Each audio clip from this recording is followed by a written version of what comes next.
Right. So we love when you send us stuff, and this one you sent over is it's pretty intense. Yeah. I mean, the title alone, Medical Tyranny in the U.S. Constitution, a critical analysis. Yeah. I mean, it's heavy. And it's actually summarizing an even larger document called How Medical Tyranny Murdered the United States Constitution by Maiden Anarchy. Oh, wow. Okay. Okay. So Yeah, no, we're going deep. this is going to be a fascinating deep dive. Yeah. I think that, the fact that you're interested in this speaks to a lot of anxieties, I think, that are out there Yeah. about the government and maybe overreach and potential, issues like that. Yeah, yeah. I mean, just glancing through some of the things that jumped out at me were, this idea of medical fascism and that we're kind of sliding into that direction. Hmm. And also the idea that the Constitution itself has some, inherent weaknesses that are being exploited. And then the role of the Supreme Court in all of this. And then, of course, concerns about loss of freedom. Sure. So there's a lot to unpack here. There is a lot to unpack. Yeah. And I think, as always, we want to emphasize to our listeners, we're not here to endorse any particular viewpoint, but rather to analyze what this document is actually saying. Right. And the arguments that it's presenting. Yeah. So why don't we start with the big picture, the core argument here? Okay. What is Maiden Anarchy really trying to get across in this analysis? Well, they're saying that the U.S. is now essentially a medical tyranny. Okay. And that it's moving towards medical fascism, which is a very bold statement. Right. And to quote them directly, they say, "In this short book, I will lay out serious flaws in the United States Constitution that allowed for a group of people to take advantage of our republic to put into place a medical tyranny that controls nearly every aspect of American life." Wow. I mean, they're not mincing words. No, they're not. They're really laying out a very strong argument here. And what's interesting is they're really pointing to government responses to things like the COVID-19 pandemic Right. as really the point where this all kind of accelerated or became much more apparent to them. Right. Yeah. And they're not just saying like, oh, this is just something that kind of happened. Right. They're saying that there are inherent problems in the Yeah. Constitution itself. They call them holes and gaps Okay, interesting. that have allowed this to happen. So can you elaborate a little bit on that? What do they mean by these holes and gaps in the Constitution? Well, they're essentially arguing that because the Constitution is a document written a long time ago, Sure. that it couldn't possibly foresee every single situation Right. Yeah. that might arise. Yeah. And so there are these areas where it's not completely clear or specific. And they argue that those areas have been exploited to allow the government, and particularly the courts, Okay. to expand their power beyond what was originally intended. I see. So they're saying that this lack of clarity or specificity has been used to justify a sort of expansion of government power that goes beyond the original intent of the Founding Fathers. Exactly. And they even have a quote for that. They say, "The Constitution is a finite legal document that does not explicitly cover every possible legal situation that would arise before the courts, leaving large holes and gaps in the constitutional protections and delegated powers for legal issues that fall outside of what the Constitution does address." Okay, so that's a pretty foundational argument right there. Yeah. Because they're basically saying the Constitution itself is in a way flawed. Right. And has allowed for this to happen. And that kind of leads into their criticism of the judicial system, Okay. particularly the Supreme Court. Right. And they really take aim at one specific case. Which one is that? Marbury v. Madison, which, Yeah. a lot of people will remember from history class. Right. And they argue that this case is essentially where the Supreme Court gave itself the power to interpret the Constitution in ways that go way beyond the actual text. Interesting. So they see this as the beginning of what many people today call judicial activism. Right. And again, they have a quote for this. They say that despite the actual ruling stating that the courts have no authority to hear these cases, the court granted themselves the authority to interpret cases that came before them that fell outside of constitutional protections and powers. So it sounds like their argument is that the Supreme Court basically invented this power of judicial review for itself, Right. rather than it being something that was explicitly granted to them in the Constitution. Exactly. And they see that as a huge problem Yeah. because it basically means that the Supreme Court can just decide what the Constitution means Right. rather than being bound by the actual words. And that opens the door for a lot of potential overreach in their view. Exactly. And they argue that this is a direct threat to individual liberty. Okay, so how did they connect those dots? How does this alleged judicial overreach lead to the erosion of freedoms? Well, they point to a lot of the things that happened during the COVID-19 pandemic. Okay. Things like lockdowns and restrictions on businesses and mandates, all done in the name of public health. They argue that these are all examples of the government exceeding its authority and infringing on people's basic freedoms. So they're saying that the government used this public health crisis as a pretext to basically expand its power and control over people's lives. Exactly. And they use some very strong language to describe this. They say, with complete dependency on the government through forced lockdowns and closures, they have used that to curtail civil rights and put us back into bondage. Wow.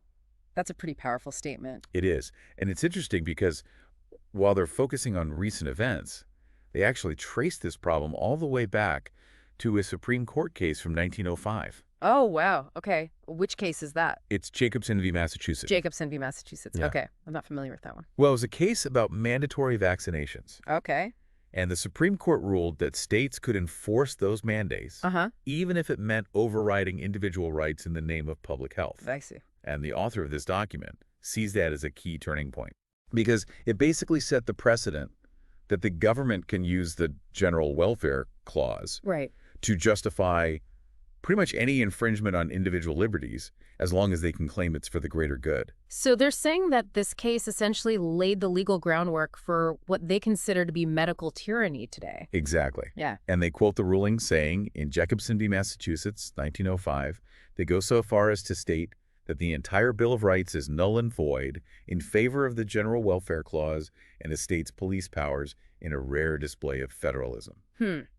So they're really emphasizing how this case basically upended the balance between individual rights and the power of the state, especially during times of crisis. Right. And then fast forward to the COVID-19 pandemic, they see that as the moment when all of those precedents and all those vulnerabilities in the Constitution really came to a head. So they view the pandemic as not just a public health crisis, but almost as a culmination of this long process of the government gradually expanding its power at the expense of individual freedom. Exactly. They argue that the government's response to the pandemic was way out of proportion to the actual threat. Okay. And that it was used as an excuse to grab more power, control people's lives, and silence dissent. Interesting. And they specifically say that studies have shown that governments around the globe have used COVID-19 as an excuse to curtail civil rights. I would say they used it to usher in a medical tyranny that wasn't addressed by the Constitution. Right, and they even used a specific state as an example of how this played out. Which state is that? Colorado. Okay, what happened in Colorado? Well, they point to the fact that the governor of Colorado was given these very broad emergency powers, not through a constitutional amendment, but through regular legislation. And they argue that this is a problem because it means that those powers were not subject to the same kind of checks and balances as they would have been if they had been enshrined in the state constitution. I see. So it's like they're saying that the process by which these powers were granted made them more susceptible to abuse. Right. And they quote the author saying, in Colorado, starting in 1992, and being amended several times since the legislature of Colorado started giving the governor extensive emergency powers via statutes. Even the governor himself admits these powers do not come from the Colorado state constitution. Okay, so they're highlighting how this sort of legal maneuvering can lead to what they see as a concentration of power in the hands of the executive branch without adequate safeguards. Exactly. And they also touch on another really contentious issue, which is the integrity of elections. Okay, how does that fit into their argument? Well, they argue that the changes that were made to voting procedures during the pandemic. Right, like expanding mail-in voting and things like that. Right, they argue that those changes led to widespread voter fraud. So they're connecting this to their overall thesis about government overreach and the erosion of democratic processes. Right, they see it as all part of the same pattern. Okay, so they've laid out a pretty dire picture of the state of the country and the Constitution. Yeah. What do they propose we do about it? Well, they have a very specific call to action. What is that? They want to have a constitutional convention. A constitutional convention? Wow, that's a pretty big ask. It is, but they argue that it's necessary. Because the Constitution as it stands is simply not equipped to deal with the challenges of the 21st century. Okay, so they're basically saying we need a major overhaul of the founding document of our country. Right, and they even outline some specific amendments that they would like to see. What are some of those? Well, one of the big ones is abolishing judicial review. Okay, so they want to completely strip the Supreme Court of its power to declare laws unconstitutional. Right. They see that as a fundamental threat to democracy. Hmm. That would certainly be a radical change to our system of government. It would. Yeah. And they also want to see amendments that specifically protect medical freedom. So things like the right to refuse vaccinations or choose alternative treatments. Right. And they also want to protect technological freedoms. What do they mean by that? Well, they're concerned about things like censorship on social media and the government's ability to track people's online activity. So they see these digital rights as being essential in the modern era. Exactly. And they also want to limit the government's ability to use the police power to infringe on individual liberties. Right, so they're trying to put some stricter boundaries around that concept. Exactly. Okay, so it sounds like their proposed solutions are just as bold and sweeping as their diagnosis of the problem. They are. And it really raises some fundamental questions about, the role of government, the balance between individual rights and the collective good, Absolutely. the power of the courts.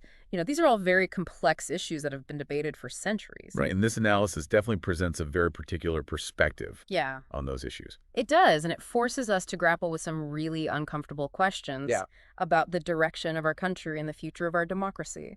So to kind of sum up what we've talked about today, we've looked at this analysis of medical tyranny and the U.S. Constitution, and we've seen how they argue that the U.S. has become a medical tyranny that's moving towards medical fascism, Right.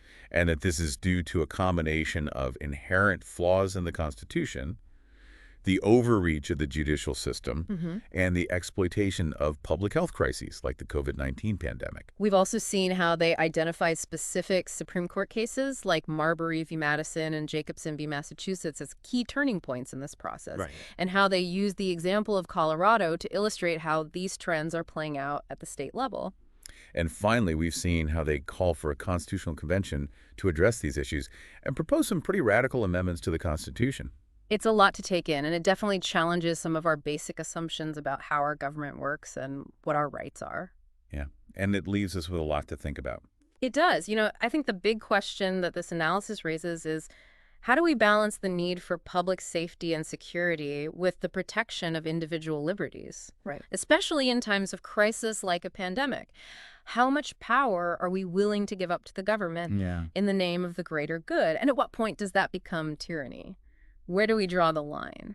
And who gets to decide? Those are questions that every generation has to grapple with. They are, and I don't think there are any easy answers, but I think it's important to have these conversations, to be aware of the potential dangers of government overreach, and to be vigilant in defending our rights and freedoms. And to think critically about the information we're getting and the sources of that information. Right, because as we've seen in this analysis, sometimes the narratives that we're presented with can be very different from the reality on the ground. And with that, I think we're going to wrap up this deep dive. Yeah. But we definitely encourage you to keep thinking about these issues and to let us know what you think. Absolutely. We always appreciate your feedback and your questions. So until next time, stay curious, stay informed, and stay engaged. And we'll see you on the next deep dive.